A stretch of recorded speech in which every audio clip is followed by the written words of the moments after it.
Hello everyone, welcome back to my channel. My name is Hannah if you're new here, and in today's video I'm going to be doing my reading wrap-up for the month of June. In June I do have a reading vlog up talking about the first few books I read in June, so if you'd like to check that out, I will link that above. And I won't be talking about those books in this video. So this is everything else I read in June. The first chunk of books we're going to talk about are all the fantasy books I read this month. Now in that vlog I do talk about finishing the Daevabad trilogy, and I do continue with that, and I finished up the short story collection called The River of Silver by S.A. Chakraborty. I ended up giving this collection of short stories 3 stars. There were a few stories that were emotionally impactful, and this gave me a little bit more resolution for the primary romance that happens in the trilogy. However, there were some stories that I didn't think were necessary or just felt like filler to me, so overall a 3-star collection. I think worth the read if you enjoy these characters, and just an overall nice way to round out the trilogy. Really quickly, I do want to mention one book that I decided to DNF. I normally don't talk about books that I choose not to finish, but this one I do think I need to call out. I read about 60% of A Choir of Lies by Alexandra Rowland. This is the second book in the Tales of the Chance series, and I loved book 1. I gave book 1 4.5 out of 5 stars, and I was really excited to read the second book in this series, which was following a character that I really enjoyed. However, that character, Ilfing, is the narrator / writer of this story, and I couldn't stand him, his writing. And there was also this extra framing narrative where he has passed this manuscript off to another chant, and that person is also editing the manuscript and leaving in lots of snide comments. And that did not endear me to her or our main character or the events that were happening. I was just overall very bored with this, and I wanted to DNF it from about 10% on, but decided to stick through until about the 60% mark, where I officially decided to give up. I just felt nothing for these characters or this story, and I'm sad about it. So I did want to mention that I am going to be DNFing the series / not finishing it. I do highly recommend book 1, A Conspiracy of Truths, and Alexandra Rowland in general. Just this second one didn't work for me at all. I read 2 T. Kingfisher books this month, and that is her Clock Tower War series, which is 2 books, The Clockwork Boys and The Wonder Engine. I would actually classify this as one book. In the acknowledgements of the first book, she even says that she split this story into 2 to send to her publisher, and it's very clear that this is one cohesive story that was cut in half. The first book is about 200 pages and the second book is about 300 pages, and it really could have just been one 500-page story. There is a romance in this story that you really don't get any progression until the second book, which is very frustrating. This is a story about a group of essentially misfits, a thief / forger, an assassin, a disgraced paladin, and a scholar team up to go on essentially a suicide mission to stop these giant mechanical monsters that are destroying the land and coming for their city. They have to find the person responsible for magicking these creatures and take them out, but they are not very likely to survive.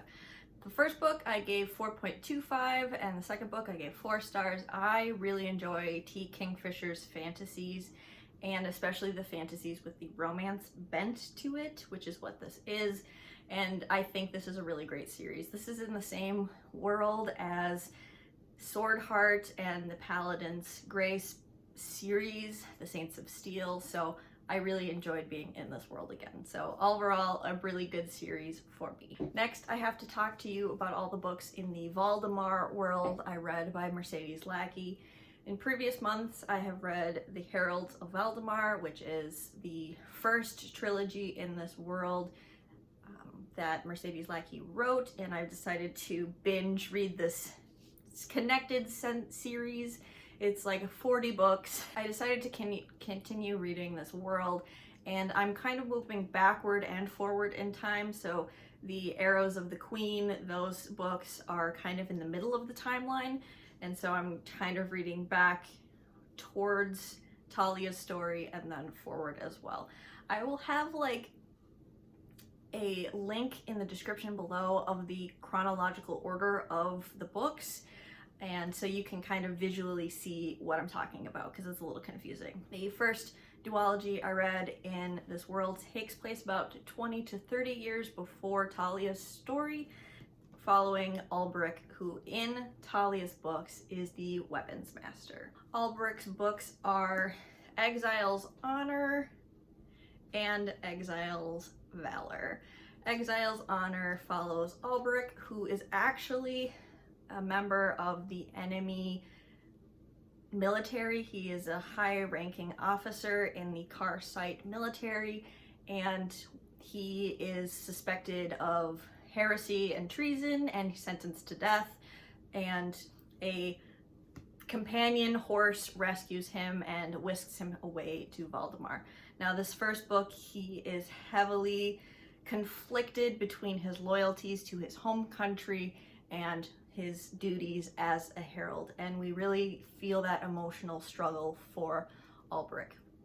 The interesting thing about these books is that we do see lots of familiar characters from Talia's books, and a lot of the events that are mentioned in those books happen throughout the course of Ulbrich's tales. I think Exile's Honor is the best in my opinion, however Exile's Valor is also very good. I gave Exile's Honor 4.5 out of 5 stars and Exile's Valor 4 out of 5 stars. I really enjoyed this continuation of this world, and it was nice to see some of the dots being connected. In my opinion, I do think you should read Talia's books first before you read Ulbrich's story, but I think these are excellent as well.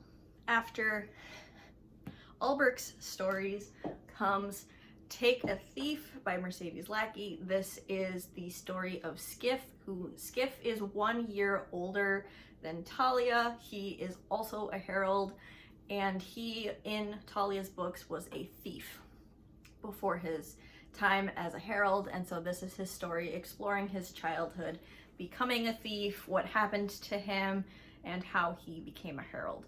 I didn't love this one quite as much as the Ulbrich stories.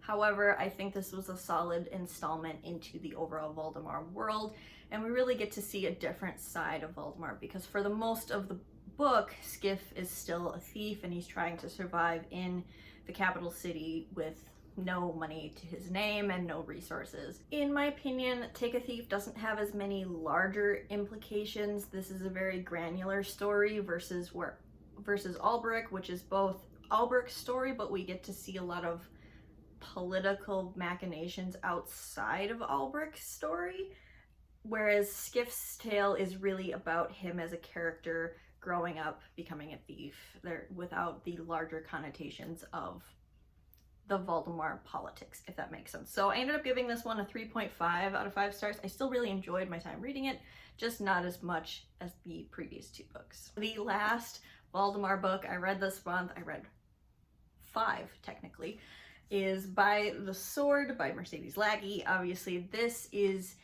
a book that happens directly after the Arrows of the Queen series. We are following Carowyn, who is, in the beginning of the book, she is a 14-year-old young child whose keep is attacked. Her father is murdered, her brother is wounded quite badly, and her future sister-in-law is kidnapped. And Carowyn is the only person who is uninjured enough to go after her. So she puts on breeches and a tunic, grabs a sword, and runs after her sister-in-law, her future sister-in-law, to try and rescue her. She also enlists the help of her grandmother, who is an infamous sorceress, and ends up picking up a magical sword named Need. And this was overall a really great story. It's about 500 pages. It's one of the longer Valdemar world works, but I think we span a lot of time in this one. This story is broken up into 3 parts. The first part is when Carowyn is a child, she's growing up, she's training after that initial adventure. The first part of the book also takes place at about the same time as Exile's Honor, so you can kind of see how interwoven these books are in the timeline. Part 2 of this story, Carowyn is a young mercenary and she gets into some scrapes on her mercenary adventures. Part 3 of the story is the direct sequel to the Arrows of the Queen trilogy. So what happens at the end of that trilogy has direct connotations to this and is the part 3 of this story. Carowyn ends up going to Valdemar to help deal with that conflict that happened at the end of the 3rd book of that series. That makes sense. I'm trying to be as clear as possible, but let me know if you have any questions about the timeline or how these books are connected in the comments down below. I really enjoyed Carowyn as a main character. However, I did feel like this book was a lot of setup for the next series in this world, which is following Elspeth, the heir to the throne. And I did feel like the middle bit dragged a little, just a little bit. This is definitely a personal preference thing, but military strategy and the actual overall fighting of a war is not necessarily my cup of tea. And that's kind of what the second half of this book is Carowyn leading a military campaign. And that's not necessarily my favorite plot. However, I did think it was executed well. The romance that happens in here is really tertiary and you don't feel it very deeply. I would have loved a deeper exploration of the romance to be fully convinced and to really love this couple. However, I did really have a good time with this book and I gave this one a 4 out of 5 stars. And I'm loving reading Valdemar. I have been picking up a lot of books from the library and it's just been a great time to be in this world and to continue with this very epic series of series. A horror read I read this month, which is a new favorite of mine, is Tripping Arcadia by Kit Mayquist. Now, not everyone's gonna love this, so give my pinch of salt for my 5-star recommendation on this one. This is about Helena, or Lena, who is a medical student dropout and she's desperate for money. And she takes a job as the medical assistant to a private physician, and this physician works as a private physician for a billionaire family. This is about Helena ingratiating herself into this family, working with this doctor, taking care of the disabled son who's chronically ill, and getting kind of romantically entangled with the daughter of this family. She gets wrapped up in these extravagant parties where there's lots of drug use, and she is pretty disgusted by what she sees and ends up getting embroiled in a poison / party drug supply conspiracy and plot. I don't want to give too much away, but I will say I don't think everyone's gonna like this. This is slow paced. Not a lot of horror happens in necessarily body horror or jump scares or violence necessarily. The horror of this is the character's kind of descent into this really terrible situation, her mental state, the horror of the billionaire class exploiting and harming the lower class, the desperation of the poor, and that's where the horror comes in. This is a gothic novel. Take it with a grain of salt. I loved this. I thought this was great. I liked slow-paced horror and psychological horror, and I just thought this was a great time, and I gave it 5 out of 5 stars. Loved this. Lastly is my romance read of the month, and this was another 5-star favorite, and I'm so happy about it. It's Part of Your World by Abby Jimenez. Now, fun fact, Abby Jimenez is the woman who founded the local bakery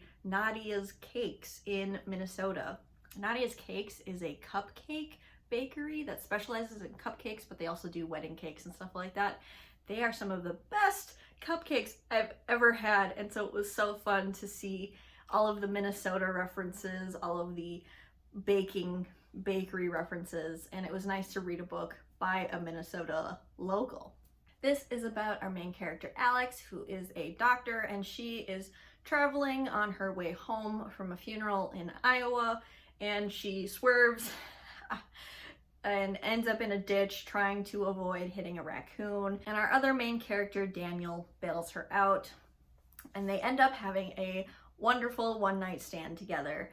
They do live 2 hours apart, and so Alex wants to keep this as a friends with benefits kind of situation, but of course the two end up falling in love. Daniel owns kind of an Airbnb situation, and he's also a woodworker and the town mayor in this small town. Alex is this really prestigious doctor, and her whole family legacy is tied up at this specific hospital she's working at, and she feels a lot of pressure from her family to do what they want and to continue the legacy of her very famous doctor parents and her doctor brother. This is the type of romance that had me like squealing and kicking my feet and just swooning for how cute it was. There are a lot of the Princess Bride references in this, which I thought was really charming. The two characters really have a great emotional connection as well as a physical connection. I will say this is not very smutty at all. Abby Jimenez is known for having more like fade to black or kind of opaque smut scenes. So if you're not really interested in smut, I would actually highly recommend Abby Jimenez in this book in particular. I read this in one day, practically one sitting, and it just brought me so much joy. I'm happy to say this is a new favorite romance for me, and I was pleasantly surprised by my time with this one. Anyway, those were all the books that I read in June. It doesn't seem like I read a lot, but at the same time I feel like I was constantly reading. So we had some really great hitters this month. This was a very successful reading month for me, and I hope my July reads continue to be excellent. What did you read in June? I would love to know in the comments down below, and I will see you in another video of mine very soon. Bye.